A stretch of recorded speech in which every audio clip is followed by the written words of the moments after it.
ঘরে যদি মাংস রান্না করা থাকে তাহলে এভাবে করে এই নাস্তাটি তৈরি করে নিন। এই একটা নাস্তা দিয়ে কিন্তু পুরো পরিবারের পেট ভর্তি নাস্তা তৈরি হয়ে যাবে।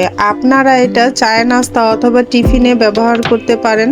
এই একটা নাস্তা কিন্তু পেট ভরে যাবে আর অন্য কিছুই খেতে হবে না। তো চলুন দেখে নিই কীভাবে তৈরি করলাম। আসসালামু আলাইকুম, আবার ওয়েলকাম জানাচ্ছি নতুন একটা ভিডিও দেখার জন্য। আজকে আমি আটা দিয়ে আর রান্না করা মাংস দিয়ে সুন্দর একটা রেসিপি তৈরি করে দেখাবো। আশা করি আপনাদের উপকারে আসবে। প্রথমে এখানে আটা নিয়ে নিয়েছি, আমার পরিমাপ অনুযায়ী দিয়ে দিয়েছি চিনি। এই নাস্তাটা চিনি দিলে অনেক ভালো লাগে। দিয়ে দিয়েছি সামান্য পরিমাণের লবণ, মানে যতটুকু পরিমাণ দরকার। আমি কিন্তু লবণটা এক সাইডে দিয়েছি। এই পর্যায়ে দিয়ে দিচ্ছি এক মুঠা ইস্ট, এক মুঠা থেকে একটু বেশি দিয়েছি। আর ইস্ট অবশ্যই চিনির উপরে দিবেন, তাহলে অ্যাক্টিভ হবে তাড়াতাড়ি। আর এখানে নিয়েছি 3 টেবিল চামচের মতো গুঁড়া দুধ। এই গুঁড়া দুধের মধ্যে কুসুম গরম পানি দিয়ে আমি এটাকে ভালো করে গুলিয়ে নেব। আর এটার মধ্যে একটা ডিম ভেঙে দিয়ে দেব, এতে করে নাস্তাটা অনেক সুন্দর হবে। আর এই গুঁড়ো দুধটা চাইলে কিন্তু একসাথেও দিতে পারেন, তবে আমি ডিমটাকে একটু ফেটিয়ে দেব, সেই কারণে গুঁড়ো দুধটা গুলিয়ে নিয়েছি। এভাবে করে দিলেও কিন্তু বেশ ভালো হয়।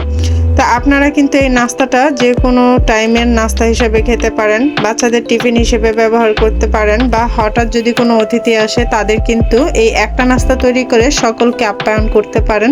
কারণ এখানে অনেক বড় একটা নাস্তা তৈরি করা যায়, বা অনেকটা পরিমাণের একেবারেই তৈরি করা যায়। তো এ পর্যায়ে কিন্তু আমি লবণ, চিনি এবং আটা, ইস্ট এগুলা মিশিয়ে নিচ্ছি।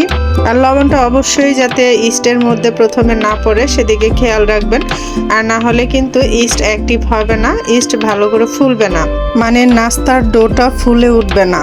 তো আমি ভালো করে একটু হাত দিয়ে মিক্স করে নিয়ে এখন এই মিশ্রণটা দিয়ে দিচ্ছি। আর এটা কিন্তু কুসুম গরম, অবশ্যই কুসুম গরম পানি বা দুধ যেটা ব্যবহার করেন না কেন কুসুম গরম দিতে হবে, এতে করে ইস্ট অ্যাক্টিভ হতে মানে সাহায্য করবে।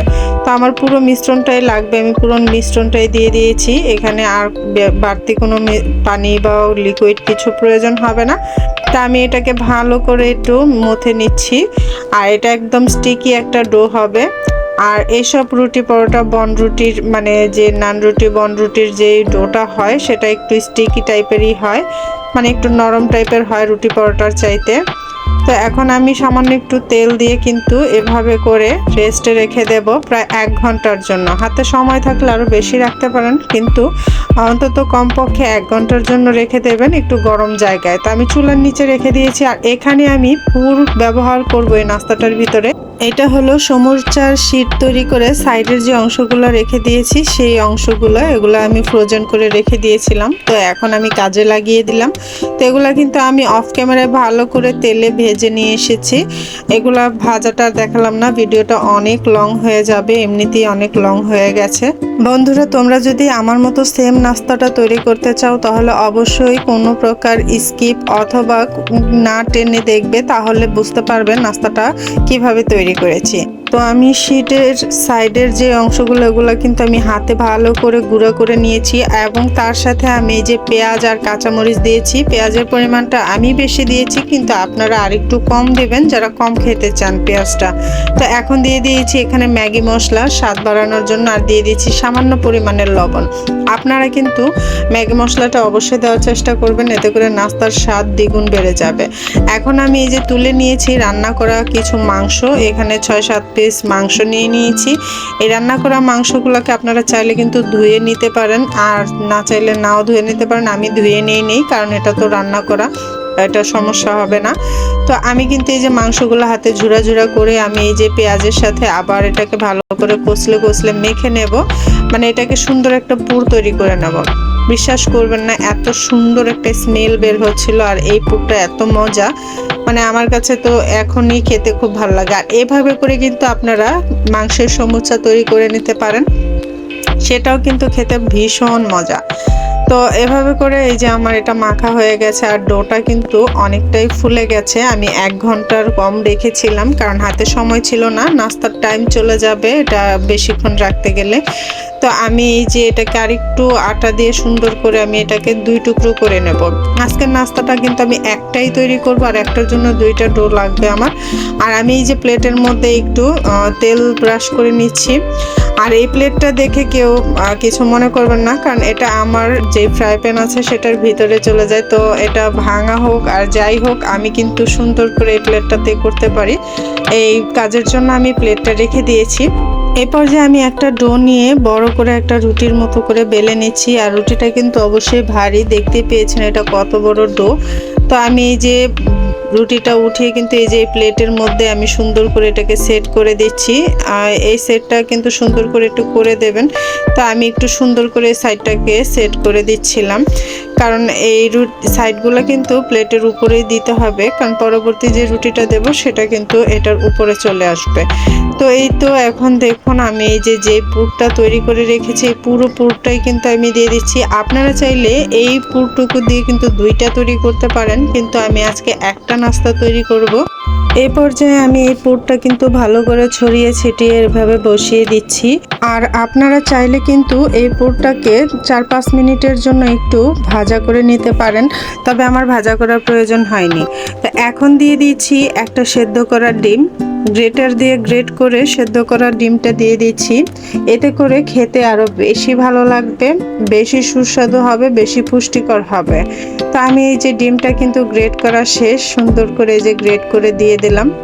তো এখন আমি ডিমটাকে একটু ভালো করে ছড়িয়ে ছিটিয়ে দেব, যেহেতু এক সাইডেই পড়েছে, মানে একসাথে পড়েছে। তো এটা দেওয়ার পর এখন আমি দিয়ে দেব চিজ। এই চিজটা আপনারা দেওয়ার চেষ্টা করবেন, খেতে এটা অন্যরকম স্বাদ লাগবে।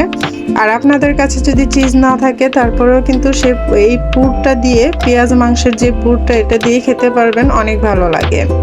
তো চিজও আমি গ্রেট করে দিয়ে দিয়েছি আমার পছন্দ অনুযায়ী। আর এ পর্যায়ে এই যে আরেকটা ডো ছিল সেটাকে আমি আবার একটু বেলে নেব। এটাকে আবার বেলে আমি কিন্তু ওই নাস্তাটার উপরে দিয়ে দেব। তো আজকের এই নাস্তাটা তোমাদের কাছে কেমন লেগেছে বা কেমন লাগছে, আর কোনো প্রকার স্টেপ কিন্তু তোমরা মিস করবে না, তাহলে কিন্তু নাস্তাটা আমার মতো সেম ভালো লাগবে না। তো এই তো এখন এই যে এটাকে আমি এইটার উপরে দিয়ে দিচ্ছি। মানে এগুলো দিতে অনেক কষ্ট হয়েছে, আসলে একটা ভিডিও করতে অনেকটা সময়, অনেকটা ধৈর্য, অনেকটা পরিশ্রম হয়। আর সেই ভিডিওগুলো যদি তোমরা স্কিপ করে দেখো বা স্কিপ করে যাও, তখন কিন্তু অনেক খারাপ লাগে। তোমাদের একটা লাইক, তোমাদের একটা ভিউর জন্য কিন্তু আমরা কাজ করে থাকি, এত কষ্ট করে থাকি। তো বন্ধুরা, তোমাদের কাছে অনুরোধ থাকবে যাতে তোমরা ভিডিওটা ফুল ওয়াচ করো। তো এবার এই যে নাস্তাটা কিন্তু চারের সাইড দিয়ে আমার সেট করা হয়ে গেছে। এবার এই যে উপর করে দিয়ে দিয়েছি। আর এই প্লেটটা কিন্তু আমি এই কারণেই এতটা পছন্দ করি, আমার এই ফ্রাই প্যানটার ভিতর অবধি চলে যায়, সুন্দর করে সব কিছু সেট করা যায়।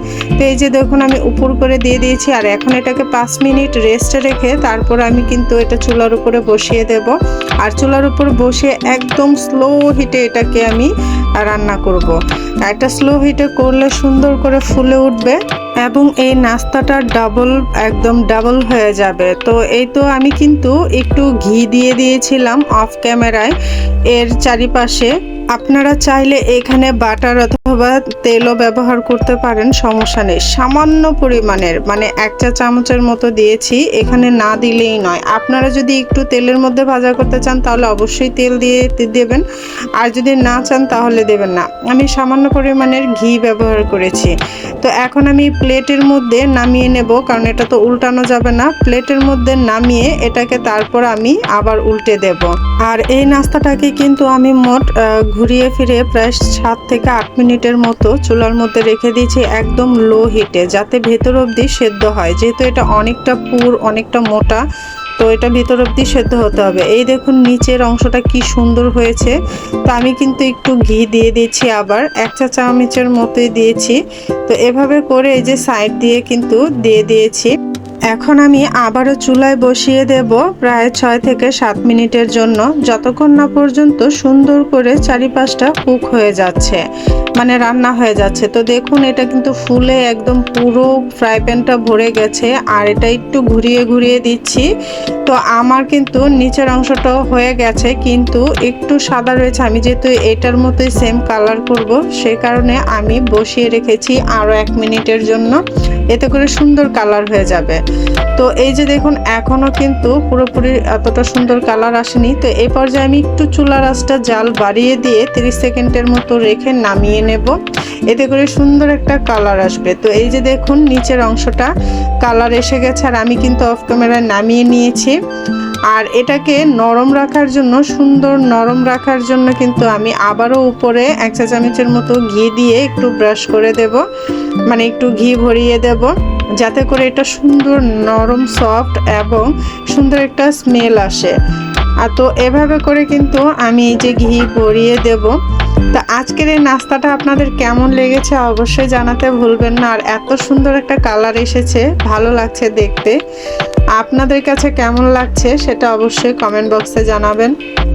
আর আজকের এই নাস্তাটা যদি আপনাদের কাছে বিন্দু পরিমাণের ভালো লেগে থাকে, অবশ্যই আপনাদের বন্ধু বান্ধব এবং আত্মীয় স্বজনের সাথে শেয়ার করবেন। যারা এরকম নাস্তা তৈরি করতে চান, কোনো আইডিয়া পান না, তারা কিন্তু এই নাস্তাটা দেখে তৈরি করতে পারেন। আমি একটা ছুরির সাহায্যে কিন্তু এটাকে 4 টুকরো করে নেব। আমার ফ্যামিলির সদস্য যেহেতু 4 জন, সেই কারণে আমি এখানে 4টা টুকরো করে নিচ্ছি। আর এই একটা পিস খেলে কিন্তু আপনাদের আর কিছুই খাওয়া লাগবে না। আর আপনারা কিন্তু এই নাস্তাটার উপরে ঘিয়ের বদলে বাটার অবশ্যই ব্যবহার করতে পারেন, এতে করেও সুন্দর একটা ঘ্রাণ আসবে, মজাও লাগবে বেশি। তো এই দেখুন নাস্তাটার ভেতরটা কতটা সুন্দর। তো বন্ধুরা, কেমন লাগলো একদম তেলবিহীন এই নাস্তাটা? তোমাদের কাছে কেমন লাগলো? একদম তেল ছাড়া এত সুন্দর করে একটা নাস্তা তৈরি করা যায়, যদি নাস্তা তৈরি না করেন বুঝতেই পারবেন না। তো বন্ধুরা, আর দেরি না করে আজই তৈরি করে নিন এই সুস্বাদু নাস্তাটি। আশা করি আপনাদের ভালো লাগবে, আর আপনাদের ভালো লাগলেই আমাদের সার্থকতা। তো আজকের মতো এ পর্যন্তই। আল্লাহ হাফেজ, আসসালামু আলাইকুম।